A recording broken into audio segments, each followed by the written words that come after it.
Buenos días, hermanos. Un gusto de poderles ver un nuevo domingo. Aquí está el grupo que yo le llamo los hambrientos y sedientos del Señor, para los cuales a veces levantarse temprano, un día domingo, bueno, no es fácil, ¿no? Pero de alguna forma algo nos lleva, nos tiende a guiar a que es bueno estar un momentito en este lugar previo a la reunión, digamos, en el salón, ¿verdad? Así que le damos gracias al Señor por esta bendición y vamos a comenzar esta reunión con una pequeña oración que nos va a guiar Marisol. Buenos días, hermanos. Le damos la bienvenida al Espíritu Santo. Lo invitamos a que Él tome todo el control de lo que hablemos, conversemos y que Él permita que toda esa información se quede en nuestro corazón y se anide en nuestra vida. Amén. Amén. Muy bien. Nuevamente yo voy a estar todas las clases insistiendo en este cuadrito que ustedes ya lo deben de conocer. ¿Se acuerdan que la semana pasada dimos una pequeña tarea muy personal? Y era que meditaran en este cuadrito, lo viéramos. Acuerda que ya estamos de a poquito metiendo el concepto de meditación, además de la oración. Meditar. Entonces que vieran este cuadrito y de acuerdo a lo que vimos, es un poco situarnos en qué etapa estamos. Si somos creyentes, si estamos en la etapa de discípulo, o podríamos estar en la etapa de varón perfecto, ¿por qué no? Lo que yo les comentaba la semana anterior es que a mí me queda muy claro que esta etapa ya ninguno de los que está aquí somos lo que se llama el hombre natural. ¿Por qué? Porque el hombre natural, decíamos, de que es, de acuerdo al apóstol Pablo, una persona que no cree en Dios, no tiene el concepto de Dios internalizado en su vida, pero sí ya lo que hemos tenido la bendición y por gracia de conocer del Señor, estamos desde esta etapa hacia adelante. En esta etapa el apóstol Pablo decía, mire, los creyentes, él los separaba en dos tipos de personas, ¿se acuerdan? ¿Cómo se llamaban los creyentes que estaban en esta etapa? Uno se llamaban los carnales y los otros los espirituales. Dentro de esta etapa de creyentes, los carnales son aquellas personas que, a pesar de conocer de a poquito al Señor, sin embargo, por su propia naturaleza, todo lo que trae de la vida sin en Cristo o sin Dios, de alguna forma lo manifiestas también en la iglesia. Por ejemplo, cuando hay discrepancias, hay problemas entre los hermanos, cuando hay situaciones que a Pablo le desagradaban, pues él decía, miren, a esta altura, yo les quisiera estar dando alimento sólido, pero no puedo, les tengo que volver a dar leche. ¿Por qué? Porque entre ustedes todavía hay discusión, hay disensión, hay problemas. Eso no debiera ser. Si hay algún problema, se tiene que tratar maduramente, ¿no? Bajo el orden de Dios. Pero habían problemas. Entonces, para Pablo, estos creyentes, él los dividía en dos, los espirituales que ya estaban empezando a madurar un poquito más en las cosas del Señor, y los carnales que todavía traían sus costumbres, y todos las traíamos, todos las traemos. ¿Cómo reaccionamos ante una situación de presión? ¿Cómo reaccionamos ante un problema? Muchas veces usamos, porque nuestro cerebro actúa en automático. Los psicólogos, ahí llegó una psicóloga, usted debe tener cuidado con lo que diga, pero muchas veces en la vida nosotros de alguna forma vamos acumulando experiencias y producto de esas experiencias resulta que al enfrentarla en ese momento, ok, la enfrentamos, pero cómo la enfrentamos se nos guarda en nuestro cerebro. Entonces cuando en la vida vivimos situaciones parecidas, el cerebro en forma automática actúa como en ese momento actuamos. Si fuimos violentos, tal vez vamos a volver a ser violentos. Si fuimos una persona irascible, tal vez vamos a volverlo a hacer. Descontrolado, probablemente lo vamos a volver a hacer. Pero no es porque el apóstol Pablo decía, mira, lo que yo quiero hacer no hago. Pero lo que no quiero hacer, eso hago. O sea, es esta alma. ¿Te acuerdas que nuestro cuerpo es un tripartito? Cuerpo, alma y espíritu. Y de esos tres, ¿cuál es el que está siempre, frecuentemente siendo atacado? El alma y el cuerpo, pero principalmente el alma. ¿Por qué? Porque en el alma, ¿qué es lo que subyace en el alma? Los los pensamientos, las emociones. Entonces, resulta que eso es lo que ataca el enemigo para hacerte a ti actuar como tú no quisieras hacerlo. Pero tenemos que ir dejando estas cositas que teníamos antes de conocer al Señor, de tal suerte de que sigamos creciendo en sus caminos. De hecho, cuando nosotros tenemos diferentes actitudes frente a la vida, pues Satanás no conoce nuestros pensamientos, él no sabe lo que pensamos, pero ¿cómo nos ataca? Porque sabe que si yo te hago así, tú te vas a enojar. Entonces él, para hacerte enojar y perder esa comunión con Dios, te hace así, y te hace así, y entonces tú te enojas. Y entonces, ¿qué tenemos que hacer? Pues no reaccionar, porque él hace que nosotros reaccionemos. Ya nos ha visto cómo funcionamos, pero si él me hace así y yo no reacciono, yo le doy gracias a Dios, entonces él dice, voy a volver otra vez y voy a observarla para ver qué hace otra vez, para yo ahí otra vez estar molestando. Amén. Ahora, este proceso que les mostraba aquí en alguna oportunidad, ¿se acuerdan? Cómo uno llega con un ego muy desarrollado, de información natural, de fin, cómo el Señor va caminando y va generando el carácter de Cristo, vamos usando como herramienta la palabra, la oración y la meditación, la fe y el amor. Este proceso, si uno lo mira así, pareciera que es un esfuerzo personal. Pareciera que yo lo tengo que hacer, de acuerdo, yo creo en Dios, pero ahora yo tengo que esforzarme. Eso es lo que hacen algunas corrientes filosóficas. Se han visto que han notado que hacen ejercicios espirituales, los yoga o la gente que trabaja, por ejemplo, con el Dalai Lama. Ustedes ven esos monjes que están haciendo ejercicios espirituales, pero tú ves que es todo un esfuerzo personal que hacen, ¿no? En el fondo lo que buscan, dicen ellos, es doblegar su espíritu, ¿verdad? Pero el Señor dice otra cosa. Dice que en ese proceso, Él, como es un papá amoroso, no nos deja solos. Entonces nos empieza a dar herramientas. ¿Qué herramientas nos da? Por ejemplo, la Biblia. ¿No les parece que es una herramienta hermosa? Porque ahí, ¿qué está en la Biblia? ¿Qué es lo que está enfocado en la Biblia? La palabra, ¿pero de quién? La palabra de Pablo, de Isaías, de Dios. Pero más que la palabra de Dios, el pensamiento de Dios. Más que y además del pensamiento, el sentimiento de Dios también se ve reflejado en la palabra, porque ¿dónde vemos que tenemos un Padre amoroso? ¿A quién se le ocurrió? ¿A usted se le ocurrió así? Un día amaneció y dijo, Dios es amoroso. ¿No es que lo leímos? ¿No es que lo primero lo estamos aprendiendo en su palabra? Entonces esa es una herramienta que Dios nos da. ¿Te fijas que no nos deja solo? Y un libro sagrado y un libro también milagroso, porque no es un libro que lo escribió una persona. Y no solamente que lo escribió una persona en un momento de la historia, sino que es un libro que fue escrito por muchos autores, ¿sí o no? Por eso que los primeros libros, que eran Génesis, Éxodo, Levítico, Número y Deuteronomio, dicen que fue escrito por Moisés.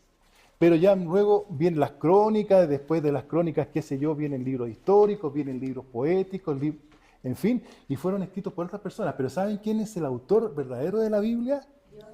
Dios, el Espíritu Santo. Él es el que le puso en estas personas el sentido común de para dónde va dirigido. Y todo va dirigido a lo que hoy día vamos a tratar. En la primera clase nosotros decíamos que la corona de la creación de Dios, ¿quién era? ¿Dónde fue la guinda del pastel? ¿Quién fue? Nosotros. Cuando Dios creó, ¿verdad? La lumbrera mayor y la menor, separó el día de la noche, los animalitos, pero cuando se le ocurrió pensar que iba a crear un ser especial llamado ser viviente, hombre o Adán, lo hizo especial porque ahí él no solamente habló, sino que ocupó sus manos.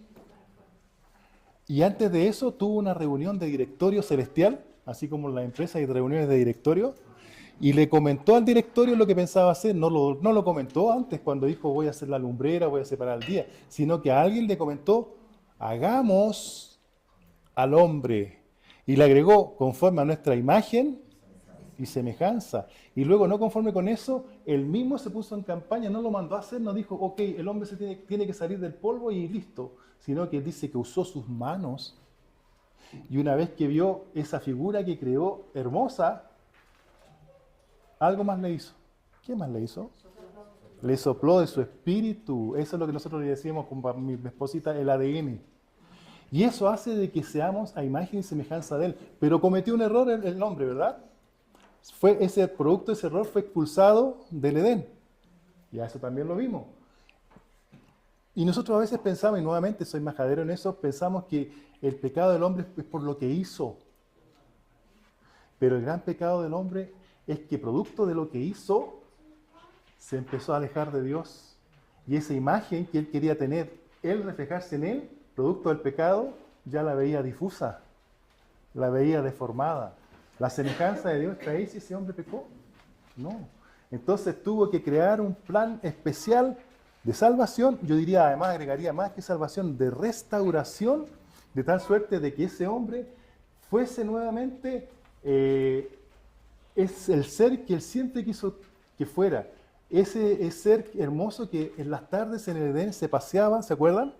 Y hablaba con el hombre, conversaban. ¿Te fijas? O sea, quiere restablecer la relación, la comunión. Va más allá de perdón de pecados.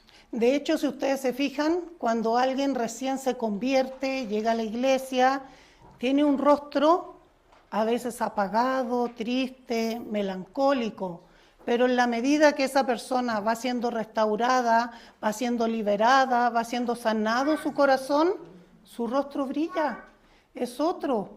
Entonces, eso es cuando estamos cercanos a Dios. Si nos alejamos de Dios, en nuestro rostro se refleja. Amén. Entonces, estas son las herramientas que el Señor nos ha dado. Yo le llamo herramientas, entre comillas, ¿no? Dios no te deja solo. Es lo que le pasa a ustedes. ¿Cuántos de los que estamos aquí tenemos la bendición de ser papá o mamá? ¿Ya? Dios los bendijo con hijos, ¿verdad? Y ustedes, cuando tuvieron a sus hijos, los dejaron solo por la vida. ¿Qué hicieron? Se preocuparon de él desde el primer momento. Los abrigaron, les dieron alimentos, ¿verdad? ¿Qué más hicieron? Les pagaron un colegio, ¿no? Se preocuparon de sus amigos, con quién están creciendo. ¿Qué más? Les acompañan en la parte afectiva, les demuestran que les aman. Salen con ellos de vacaciones. Pero eso si nosotros, que dice la palabra, que nosotros que somos hombres imperfectos delante de Dios, somos capaces de hacer esas cosas, imagínate que Él que dice que es Padre, ¿cómo va a dejar a su creación sola? Entonces empieza a entregar herramientas como esta. Lo que hoy día vamos a tratar es la coronación del plan de restauración o salvación del Señor, que se llama el Hijo de Dios, Jesucristo. A través de Él desarrolla todo este programa, todo este proceso. Pero también nos entrega otra herramienta, el bautismo. Ya lo vimos la semana pasada, el bautismo en agua, que no era solamente un ritual, ¿se acuerdan que lo vimos? Otra cosa importante, el bautismo en el Espíritu Santo, que lo vamos a ver. Otra herramienta importante, los ministerios de los ángeles, que a veces no le hemos dado toda la importancia que tenemos. A veces son citados, lo hemos visto que en la Biblia lo citan, pero nosotros hemos usado su ministerio, su servicio a la cabalidad. Fíjate que hasta el mismo Señor Jesucristo, cuando estaba en el Getsemaní, un ángel vino a alentarlo. Y si el Señor Jesucristo, inclusive en algún momento dijo, mira, yo todo lo que estoy viviendo en la tierra es que yo lo permití, porque si yo quisiera, podría llamar a 12 legiones de ángeles y estarían aquí. 12 legiones, ¿saben cuánto es una legión para los soldados romanos? Son 6.000 personas, son 6.000 soldados, forman una legión. Y el Señor Jesucristo dice, si yo quisiera, aquí estarían 12 legiones de ángeles a mi servicio, defendiéndome. Pero no lo voy a permitir, porque yo vengo a cumplir un plan que mi papá trazó desde épocas pretéritas hacia allá atrás. 12 legiones serían 72.000 ángeles. 12.000. Y lo menciona y nosotros lo mencionamos, pero ¿le damos uso a ese servicio? Lo vamos a ver. De hecho, también en la Biblia se habla, no recuerdo el pasaje, a lo mejor tú lo recuerdas, de que cuando nacimos, Dios encomendó un ángel para nuestra vida y nos va a acompañar toda nuestra vida hasta que nos vayamos de este mundo. Se va con nosotros. Entonces, imagínense, Él dice que preparó un ángel, dice, acerca de ti. Cuando nació Asenet, Dios le dijo a ese ángel, ve y acompaña a Asenet todos los días de su vida. Mientras duerma, mientras camina por la calle, mientras está cocinando, ahí está el ángel. No lo percibimos, pero si nosotros tenemos una relación con Dios y nos vamos acercando a Dios, créanme que van a ver a su ángel. Y no Amén. solo a ese, muchos más. Amén. Entonces, esas son algunas de las herramientas, ¿no? Aquí me faltó, por ejemplo, poner la oración, ahí va, y la meditación. También vamos a ver esas herramientas que el Señor nos da, porque no nos deja solo, porque es nuestro papá. Así como nosotros cuidamos a nuestros hijos, los abrigamos, les damos alimentos, los llevamos al colegio para que se formen, se preparen, el Señor nos da estas herramientas, ¿ya? Entonces lo que nos convoca hoy día es la divinidad de nuestro Señor Jesucristo, que es el centro del plan de salvación de Dios para la humanidad, su Hijo. Entonces, ¿quién es Jesús? Fíjate que era tan especial que ya los profetas hablaban de ese niño que iba a nacer. Isaías, el libro de Isaías, fíjense ustedes, fue escrito 600 a 700 años antes de que el Señor naciera. Y ya ese profeta, mira lo que estaba hablando. Y esto lo hemos escuchado sobre todo en la Navidad, ¿no? Porque un niño nos es nacido, y esto en la Navidad lo hablan, ¿no? Y hijo nos es dado, y el principado sobre su hombro, y se llamará admirable, consejero, Dios fuerte, Padre eterno, príncipe de paz. Ahora, Jesús cuando estaba en la tierra, se preocupó de preguntarle a sus discípulos y a la gente, bueno, ¿y ustedes, a pesar de haber estado un buen tiempo compartiendo con sus discípulos, les preguntó, ¿y qué dice la gente que soy yo? ¿Ve? Viniendo Jesús a la región de Cesarea, preguntó a sus discípulos diciendo, ¿quién dicen los hombres que es el Hijo del Hombre? Entonces, ahí nos está indicando que el Señor estaba preocupado de que supiesen quién era Él. Y ojo que a pesar de que a veces podemos vivir en una comunidad cristiana por mucho tiempo, a veces hay algunas discrepancias de pensar de que quién es Jesús. ¿Ya? Entonces, la identidad de Jesús. Este tema genera problemas doctrinales en algunas comunidades cristianas. Por ejemplo, algunos dicen que era un profeta, otros un maestro. Cumplía esas funciones, pero no era solo eso. Otros, un hombre bueno y nada más. Fíjense que hasta en el mismo pueblo donde nació Jesús no lo consideraban ni profeta, ni maestro, ni hombre bueno. Decían, pero ¿cómo no es Jesús el hijo de quién? Del carpintero. Del carpintero. O sea, en forma despectiva, por supuesto. Absolutamente ninguneado en el ministerio como el Hijo de Dios, sino que lo veían como el niño que creció en esa comunidad, que seguramente era travieso, que jugaba, que iba a hablar con sus amigos, que estaba con la gente, pero pensar de que ese niño Jesús era el Hijo de Dios, el Salvador del mundo, ¿te fijas en las discrepancias? ¿Se acuerdan cuando Jesús se presentó en el templo? Tenía como 12 o 14, 12 años, y habló y tomó el libro y dijo, esto se cumple hoy. Y todos los maestros que estaban ahí estaban pero asombrados diciendo, pero ¿cómo este niño está hablando todas estas cosas, no? Que se cree más o menos. Ahora, Jesús como hombre, dice la palabra, crecía en estatura y en gracia para con Dios y los hombres. O sea, Jesús no vino a hacer trampa, sabiendo que era el Hijo de Dios, vino a esta tierra como un hombre. Se tuvo que someter a las autoridades que le enseñaron la Torá del momento, ¿verdad? Los escritos, creció, porque dice que crecía en sabiduría y en gracia para con Dios y los hombres. ¿Ya?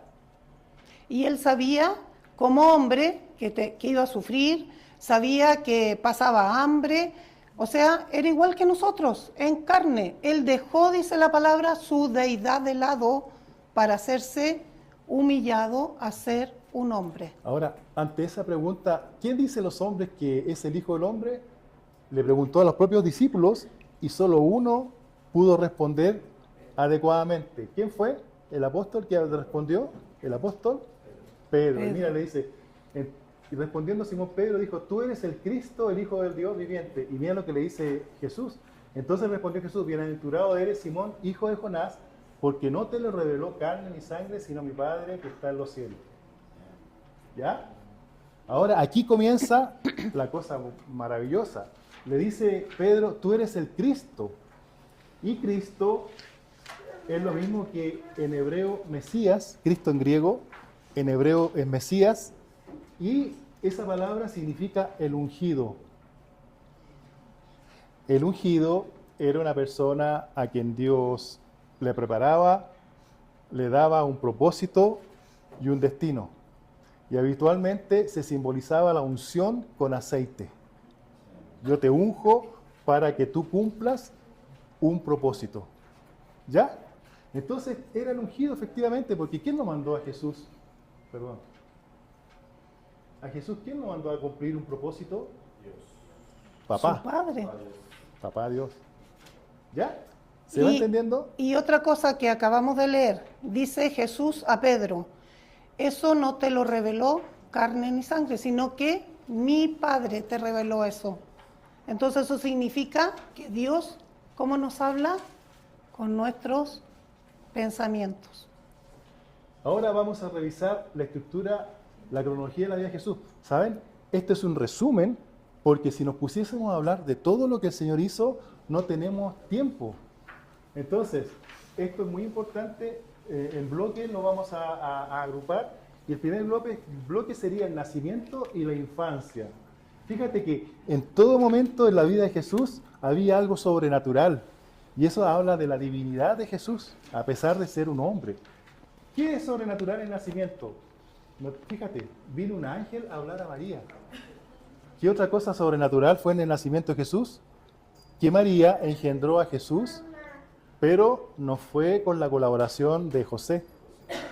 Y otro sobrenatural, recuerden que José se iba a ir, porque se dio cuenta que María estaba embarazada.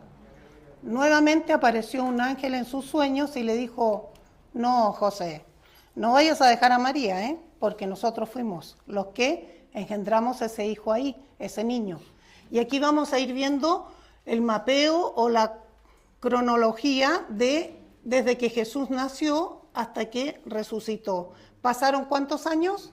33 años de la vida de Jesús en la tierra. Ahora este niño era tan especial que llegaron pastores, pero también los famosos Reyes Magos, que de magos en verdad algunos dicen que eran como astrónomos, una cosa así. Y también era sobrenatural porque dice la palabra que ellos venían siguiendo una estrella.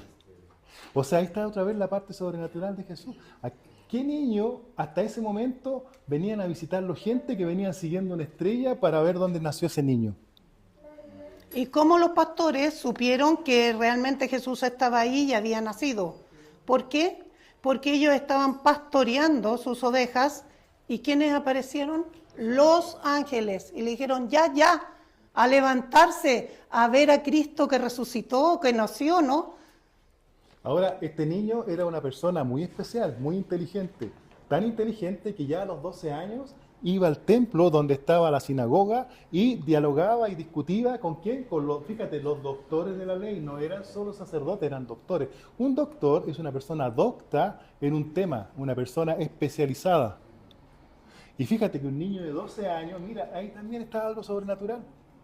Venía y fíjate que nos dice que conversaba, iba a escuchar de ellos, de su sabiduría. Debatía con los doctores de la ley en Jerusalén. ¿No es sobrenatural eso?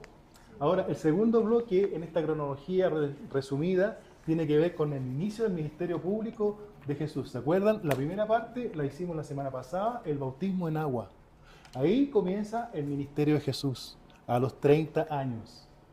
Pero después de que pasa eso, dice que es llevado al desierto y ahí es tentado por Satanás. Estuvo 40 días ayunando. Luego,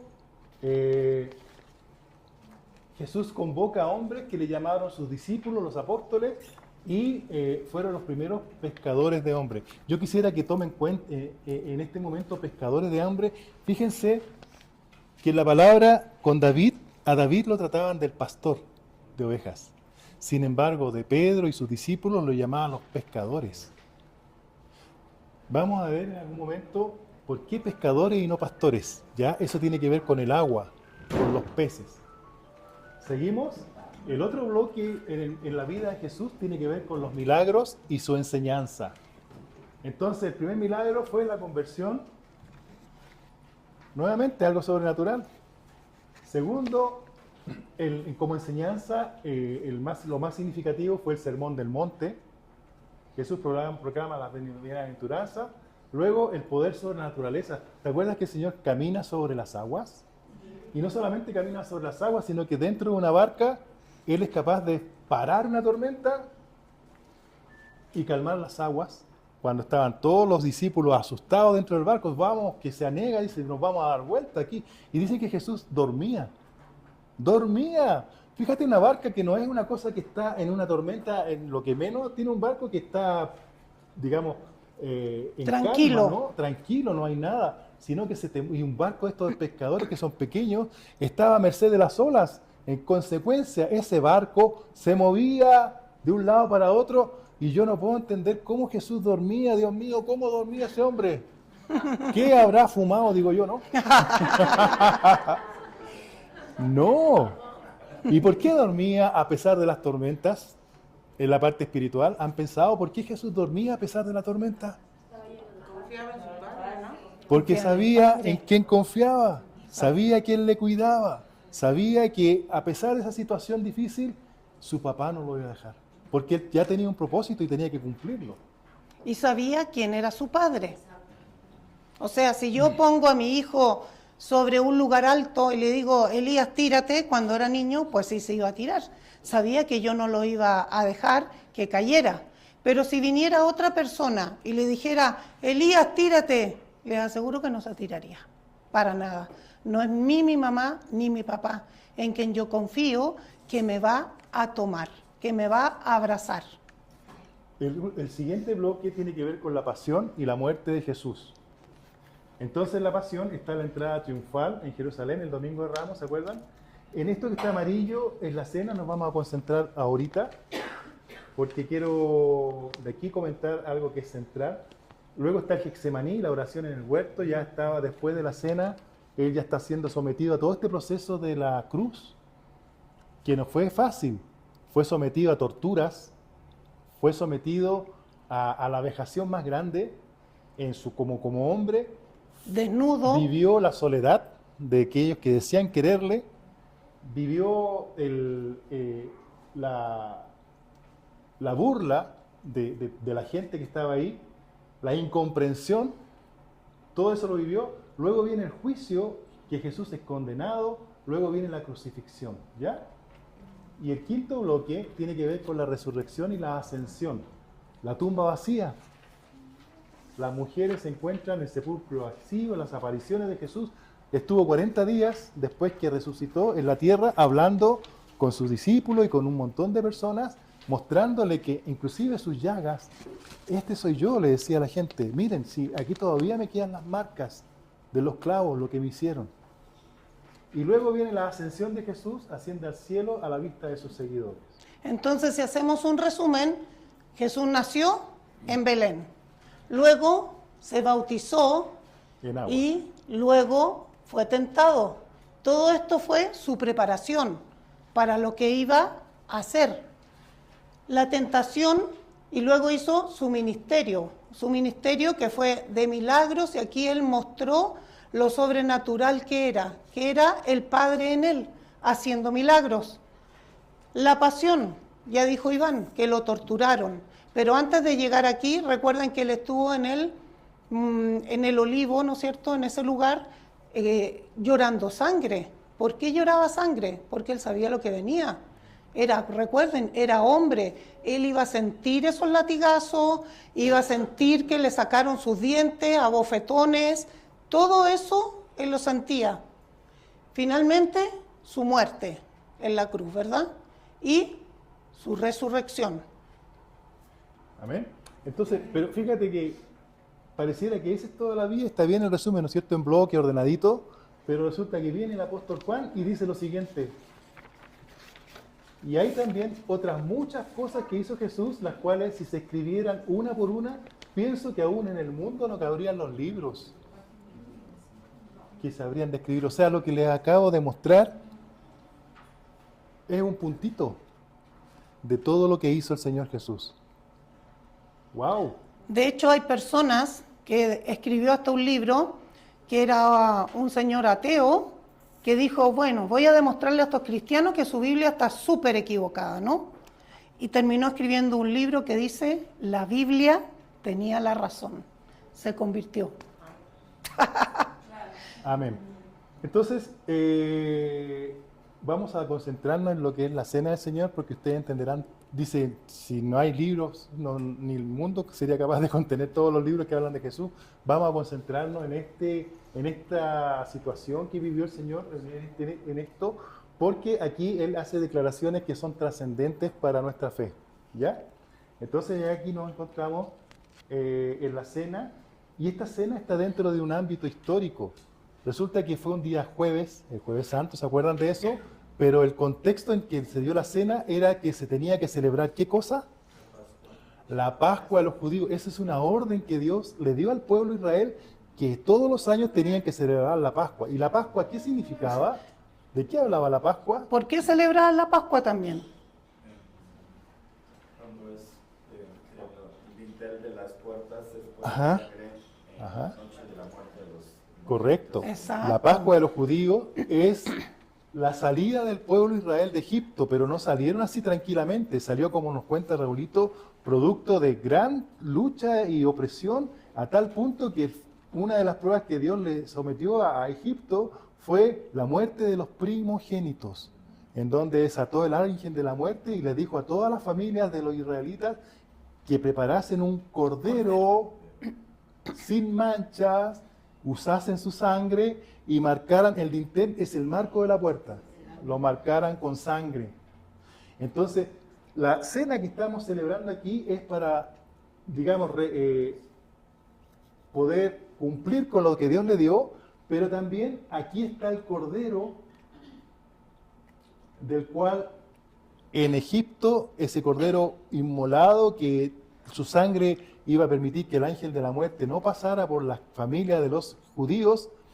Ahora está el Cordero de Dios, dice la palabra, que quita el pecado del mundo. Entonces aquí hay dos situaciones.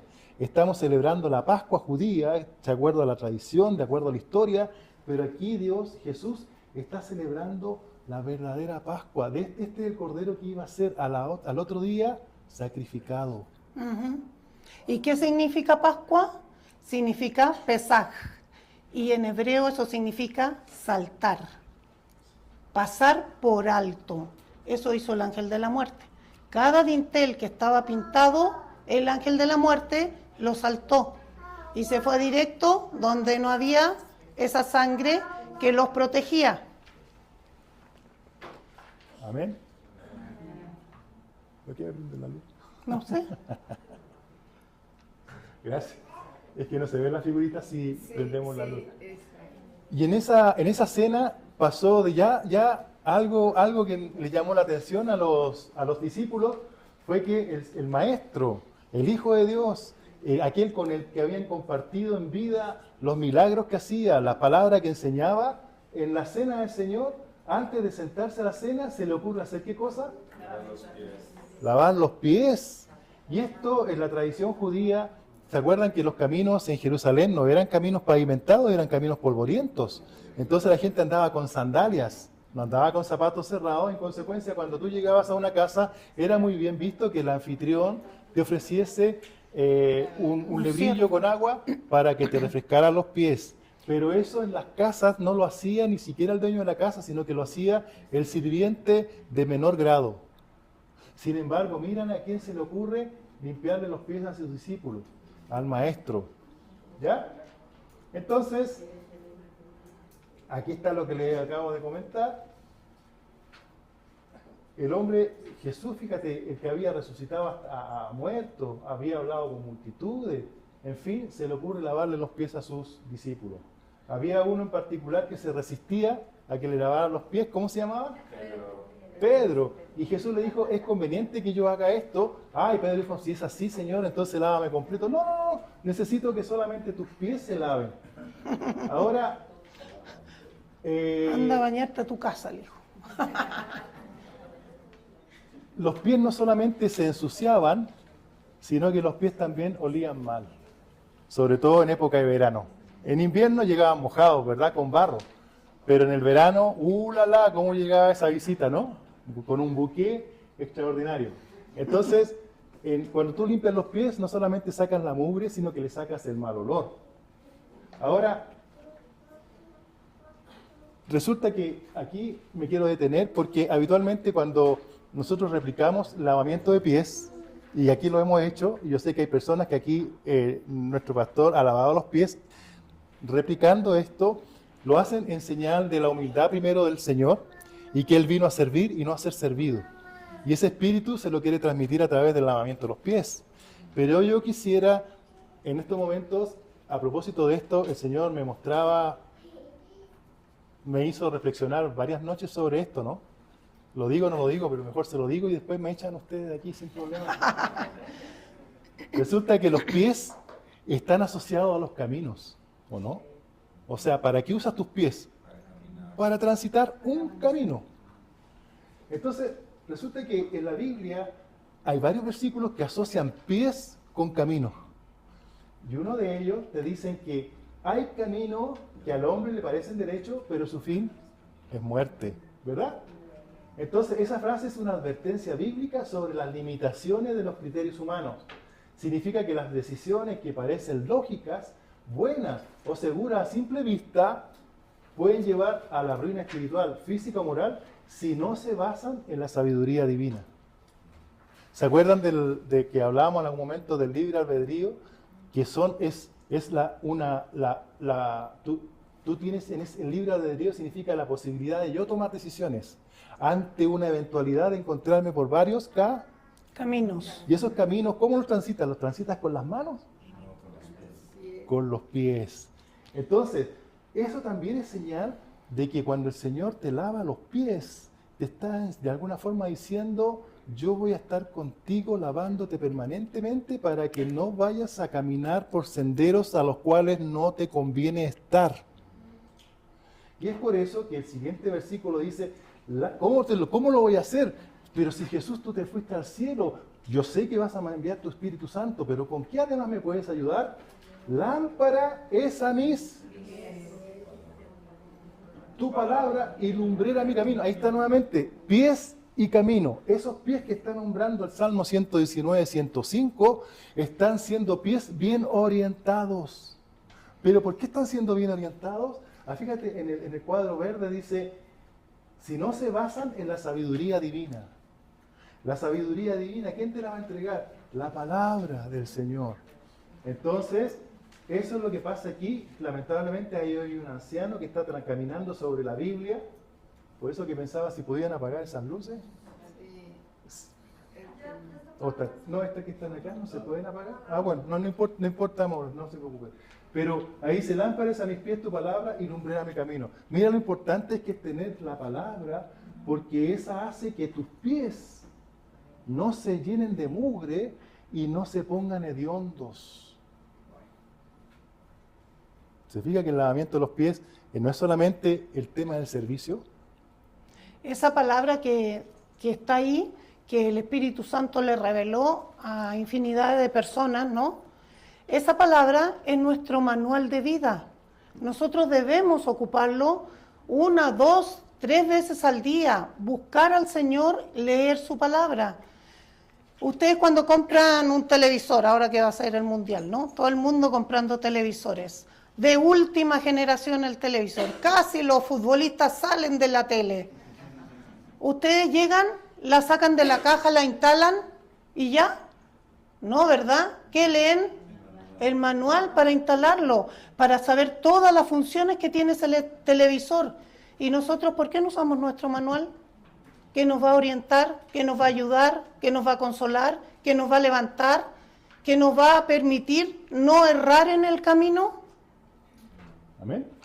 Y fíjate, después que lava los pies le dice, Jesús comenta lo siguiente, pero no todos estáis limpios, aludiendo a Judas Iscariote de forma velada. A veces los caminos no es solamente una cosa física que tengo que transitar con mis pies, pero también un camino es un pensamiento. Cuando se te mete algo en la cabeza, lo empiezas a concebir, lo empiezas a maquinar, hasta que en algún momento lo concretas. Por eso te dice, pero no todos estáis limpios, ¿te fijas? O sea, ya Jesús sabía lo que había en los pensamientos de Judas, la traición. Y se lo hizo destacar para que él pudiera cambiar su decisión, así como se encontró con Caín. ¿Se acuerdan? Él le dijo, ya Caín lo tenía aquí en la cabecita, pero Dios le dijo, oye, ¿qué vas a hacer? No hagas eso, cambia tu pensamiento. Pero él siguió adelante, no quiso escuchar, igual que Judas. Ahora, también además de Judas, Jesús anunció la negación de Pedro. Y también tiene que ver con caminos, ¿ves? Este es un camino en que Pedro no tenía concebido de que iba a negar a Jesús. De hecho, él lo niega y de algún momento era Pedro bien arrebatado, bien, ¿verdad? Él expresaba lo que había en su... era bien extrovertido. Entonces, en algún momento a Jesús le dijo, yo nunca te voy a transignar. Si alguien hace algo contigo, yo te voy a defender. Y resulta que cuando le preguntan, mientras estaban torturando a Jesús, ¿verdad? O lo estaban enjuiciando. Unas personas, él se puso en una hoguera afuera de ese lugar y alguien le preguntaba, yo te conozco, yo te he visto cerca del maestro, yo te he visto con él. No. Y el Señor le dijo, antes que el gallo cante, me negarás 3 veces. Entonces hay caminos que te pillan de sorpresa. El tema es, ¿cómo estás tú preparado para esas situaciones? Muchas veces, en algún momento les comentaba, de que nosotros reaccionamos en automático producto de lo que hemos vivido. En situaciones de nuestra vida que nos ha pasado algo, hemos actuado para enfrentar esa situación de una forma. Pero resulta que creces, eso que hiciste, lo guardas en tu cerebro y cuando esa situación se vuelve a repetir o algo similar, en automático vuelves a actuar como lo hiciste en ese momento. Así hacía mi papá. Cuando éramos chicos, no éramos cristianos, éramos católicos, y a él le gustaba mucho el boxeo. Le compré unos guantes de boxear a mis hermanos, pero él nos enseñaba, si alguien te hace algo, no preguntes, primero pega. El que pega primero tiene la ganancia, ¿no? Y cuando me convertí, sí tuvo Dios que trabajar con eso, porque yo era súper peleadora. No aguantaba que nadie me hiciera nada. Entonces ya, a ver, ¡pum!, al tiro. Entonces así va haciendo Dios con nosotros, va tratando nuestra vida. De hecho andaba ella en su auto y andaba con un bat de béisbol. Sí. Sí, ¿verdad? Cierto, en Chile. Por si acaso aquí se me pone... Y entonces, si alguien me hacía algo, ¿no?, en el auto, yo me paraba al lado de esa persona, sacaba mi bate y empezaba. Pero un día me pasó algo y él ya no tenía el bate, me lo había sacado. Entonces, ya el Señor... Pero tenemos a un Dios que nos guarda y nos protege. No necesitamos nosotros defendernos. Cuando sabemos quién es nuestro papá, pues sabemos que Él está mirando lo que nos pasa. Me sucedió en una calle oscura, aquí en Ciudad de México, en un barrio que no era muy bonito, ¿no? Autos por ambos lados, solo caía mi camioneta. Pasa un tipo en una moto, ¡bum!, pero se para así donde está Cenet, ¿no?, un poquito más allá. Y cruza la moto en la mitad de la calle. ¿Por dónde yo iba a cruzar? No tenía. Me echaba marcha atrás, el tipo en 2 minutos me iba a agarrar. Entonces, ¿qué hice? Señor, envía tus ángeles ahora. Ahora, echa ese tipo de aquí y llamo a los ángeles que me guardan. El tipo me da vuelta la moto hacia mí, como queriendo ir hacia el auto, me mira y da vuelta la moto y se va, raja. Para que vean que Dios sí está con nosotros y no nos deja. Exacto, no necesito ni los combos, ni mi bate, nada. Ahora, dentro del mensaje que Jesús le tenía a sus discípulos, porque ellos estaban tristes, porque de alguna forma el maestro le estaba diciendo que esta iba a ser su última cena. No, y les adelantó de lo que iba a sufrir y lo que iba a pasar. Y lo más importante, que Él hizo la Santa Cena en forma muy diferente a lo que todos los otros estaban haciendo, ¿verdad? ¿Qué dijo? Este es el pan. ¿Qué era el pan? Mi cuerpo. Este es el vino. ¿Qué era el vino? Mi sangre. Y ellos en su cabeza, ¿por qué nos está diciendo eso si nunca celebramos la Pascua así? Todavía no entendían lo que iba a pasar. Amén. Pero le empezó a hablar cosas trascendentes. Mira, en la casa de mi padre muchas moradas hay. O sea, le está hablando más allá de la vida, lo que venía. Y si me fuere y os preparara el lugar, vendré otra vez y os tomaré a mí mismo para que donde yo estoy, vosotros también estéis. Jesús siempre quiere estar con nosotros. ¿Ya? Vamos más adelante de lo que le va diciendo. Ahora Jesús no solo promete el destino eterno, promete su regreso. Pablo lo menciona. Porque el Señor mismo, con voz de mando, con voz de arcángel y con trompeta de Dios, descenderá del cielo y los muertos en Cristo resucitarán primero. Hay promesa de que Él va a regresar. Amén. Pero sigamos. Luego les dice, y sabéis dónde voy y sabéis el camino. Y esto yo creo que fue muy frustrante para Jesús. Porque mira lo que Jesús dice eso. Y sabéis a dónde voy y sabéis el camino. Y mira lo que le dice Tomás. Señor, no sabemos a dónde vas. ¿Cómo vamos a saber el camino? ¿No es frustrante? Llevaba, al menos con los discípulos, 3 años, ¿verdad? Su ministerio duró 3 años. Y algunos los conocía de mucho antes. Y lo vieron hacer milagros, lo vieron hablar, lo vieron de enseñanzas tremendas, tan tremendas que venían los mismos sumos sacerdotes de la época de noche a hacerle consultas como un Nicodemo. Y este hombre que estaba cerca de él le dice, no sabemos, mira, como de alguna forma le estaba diciendo, oye, pero ¿de qué estás hablando, Jesús? ¿Qué onda, Jesús? No manches, como si fuera mexicano diría, no manches, sí, con No respeto, manches, Jesús. Digo otra cosa, pues es una grosería, lo dejamos ahí, ¿no? Pero fíjate que un discípulo se atreve a decirle, no sabemos dónde vas. O sea, está diciendo, perdón, a mí ustedes me dicen que soy el maestro, o sea, fui un mal maestro para ustedes. ¿No es cierto que le decían el maestro? El rabí. Y este hombre que estaba todos los días con él no sabía dónde va el Señor. ¿Cómo vamos a saber el camino? Y Jesús lo decía con seguridad, sabéis a dónde voy y sabéis el camino.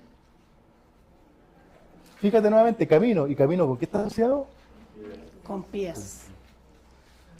Entonces, aquí está lo medular de lo que vamos a hablar en estos momentos. El Señor no ofreció instrucciones, ni un mapa espiritual, un sistema religioso. En cambio, dijo que cambiaría para siempre la forma de entender la relación de Dios con la humanidad. ¿Qué dijo Jesús? Y el único que dijo esto, yo soy el camino, yo soy la verdad y yo soy la vida.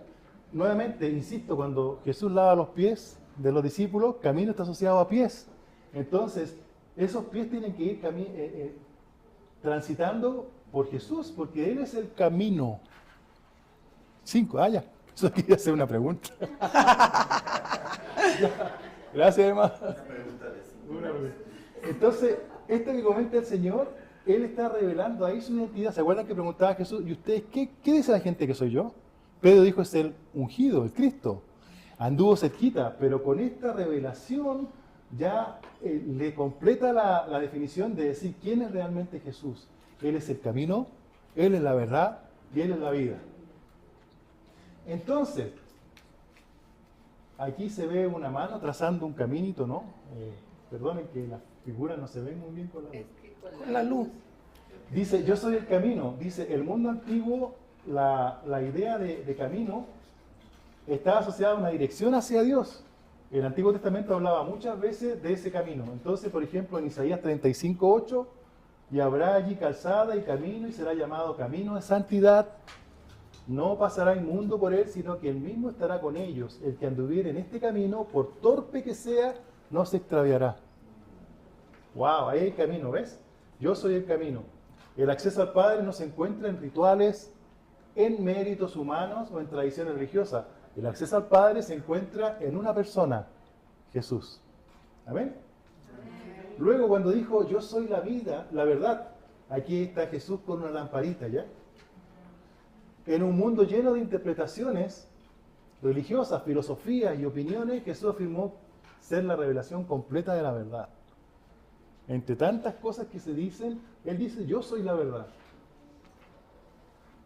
Y en Juan 1:14 dice, y aquel verbo fue hecho carne y habitó entre nosotros y vimos la gloria de Dios, gloria del unigénito del Padre, lleno de gracia y de verdad. Fíjate, esta parte unigénito del Padre en algún momento se cambia unigénito por primogénito. Unigénito es un hijo único. El primogénito es el primero de entre varios. O sea, además nos levantó a la condición de hijos, de los cuales el mayor, el hermano mayor nuestro, se llama Y ahí donde dice, y aquel verbo fue hecho carne, ¿qué es verbo? la palabra. Son las acciones. El verbo es la acción de una oración. La verdad no solo era un conjunto de enseñanza, la verdad tenía rostro, la verdad caminaba entre los hombres, la verdad hablaba con autoridad y esa verdad era nuevamente Jesús. Y aquí yo soy la vida, no solo es vida física, sino que es vida eterna, vida que comienza ahora y continúa más allá de la muerte, ¿sí o no? Más adelante Jesús diría algo, le agregaría a eso que yo soy la vida y dice lo siguiente: yo soy la resurrección y la vida, el que en mí cree, aunque esté muerto, vivirá. ¿Ya? Ahora, pero Jesús dijo algo más. No se quedó solamente en esa frase, yo soy el camino, la verdad y la vida. Dijo, agregó, nadie viene al Padre sino por mí. Nadie. Eso quiere decir que no es una opción Dios o Jesús. Yo no soy una opción para ustedes. Nadie viene al Padre sino por mí. Y nadie es nadie. Es una afirmación exclusiva, directa y radical. El acceso al Padre pasa únicamente por Él. ¿Y cómo hay acceso al Padre? Aquí tenemos el madero de la cruz y aquí hay una escalerita que sigue subiendo. Un puente. ¿Cuál es el puente entre Dios y los hombres? Jesucristo. Y de ahí se empieza a restaurar. ¿Se acuerda que Dios dijo, vamos a hacer al hombre conforme a nuestra? Y conforme a nuestra. En Jesús está su imagen y su semejanza. ¿Ya? Los discípulos recién entenderían las palabras de Jesús una vez visto el proceso de su muerte. ¿Ya? Cuando realmente resucitó Jesús, ahí se dieron cuenta de lo que estaba diciendo, ¿no? Ahora, no se quedó aquí, fíjense, hoy ya con eso para mí me tiene loco el Señor con todo lo que dijo, y siguió diciendo cosas que son tremendas revelaciones. Mira, Jesús dice, llegó aún más lejos, porque no solo le mostró que era el camino al Padre, sino que también le mostró algo que cambiaría su comprensión. Si me conocéis a mí, también a mi Padre conoceríais, y desde ahora le conocéis y la habéis visto. O sea, el que ve a Dios, el que ve a Jesús, ¿a quién está viendo? Al Padre. Antes nadie había visto al Padre, ¿se acuerdan? Fíjate, durante siglos Israel había hablado del Dios invisible, del Dios que había guiado a Abraham, que había hablado con Moisés en el monte Sinaí, pero Moisés no lo veía cara a cara. Dice que su sombra se tenía que esconder. Ni los ángeles en el cielo veían a Dios, inclusive. Dice que hay unos ángeles los más cercanos que tienen 6 alas. Pero tienen 6 alas, ¿por qué? Porque con 2 se cubren la cabeza, otros 2 cubren los pies y solamente las que están en el medio les sirve para volar. Porque si ven a Dios en su majestuosidad, hasta ahí les llega. ¿Ya? Entonces en Dios nadie podía ver y vivir. Y sin embargo Jesús estaba diciendo algo que desafiaba toda la lógica religiosa. Le habéis visto. Cuando tú ves a Jesús, veis a Dios. ¿Ya? Para Jesús, conocer al Padre no era una experiencia a distancia o mística reservada para unos pocos, era algo que estaba ocurriendo allí mismo. Los discípulos habían caminado con Jesús, habían escuchado sus palabras, habían observado su carácter, su compasión, su autoridad, y al hacerlo habían estado viendo el reflejo. Reflejo es un concepto físico que tiene que ver con imagen. En los espejos, tu imagen la ves producto de un reflejo. ¿Ya? Y Dios no es un misterio distante ahora, sino que Dios se ha revelado a través de Cristo. Él, dice Pablo, es la imagen del Dios invisible. Nuevamente, delante hablábamos del unigénito y ahora estamos hablando del primogénito, ¿ves? Ahora ya para casi terminar, les quiero decir lo siguiente.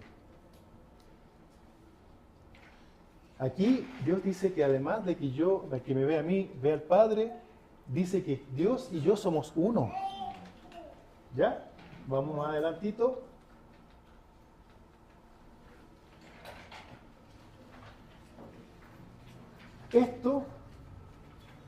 tiene que ver con el proceso. ¿Te acuerdas la primera lámina que hablábamos de que habla del hombre natural, el creyente, el discípulo y el último era el varón? Mira lo que dice Jesús.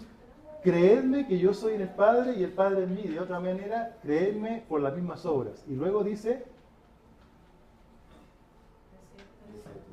el que en mí cree, las obras que yo hago, él las hará. ¿Para qué está el varón perfecto? Y no se queda ahí, fíjate, Jesús no se queda ahí. Y aún mayores hará. O sea, voy a hacer cosas más mayores que las que hizo Jesús. ¡Wow!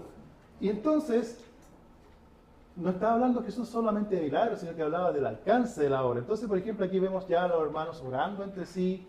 Vemos a su iglesia cuando van los hermanos a orar por enfermos. Estamos haciendo lo que él hizo por liberación, más milagros. Pero aquí hay cosas que estamos haciendo mayores que las que Jesús hizo. Alcance mundial. Mira lo que tenemos ahora que en el tiempo de Jesús no había. El internet.